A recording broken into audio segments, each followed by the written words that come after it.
Au Niger, le président Mahamadou Issoufou cherche à faire un second mandat. Ses rivaux sont Amadou Boubacar Cissé, un ancien ministre de la Planification, et Seyni Oumarou, un ancien Premier ministre. Le Niger a beaucoup de défis comme la corruption, le trafic de drogue, les pénuries de nourriture et la sécurité.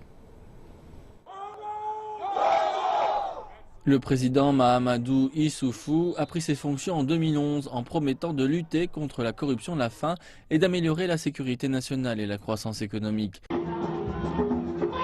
Il cherche aujourd'hui à faire un second mandat, toutefois, il est vu différemment par une partie de son électorat qui est frustré par le manque d'avancées dans des secteurs clés et on l'accuse de ne pas avoir honoré ses promesses électorales. 140 km Mais lui voit les choses autrement.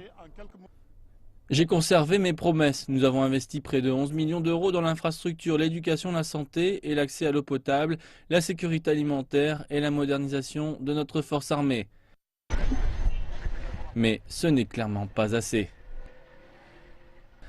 Un rapport de l'indicateur du développement humain des Nations Unies en 2015 a classé le Niger 188e comme l'un des pays les plus pauvres et les moins développés dans le monde.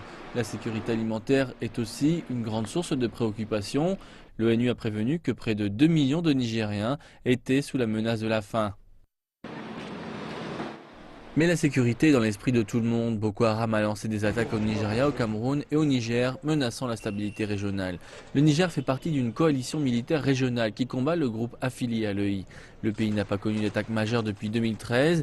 Il y a une présence militaire américaine et française au Niger qui offre une assistance logistique contre les groupes islamiques dans la région.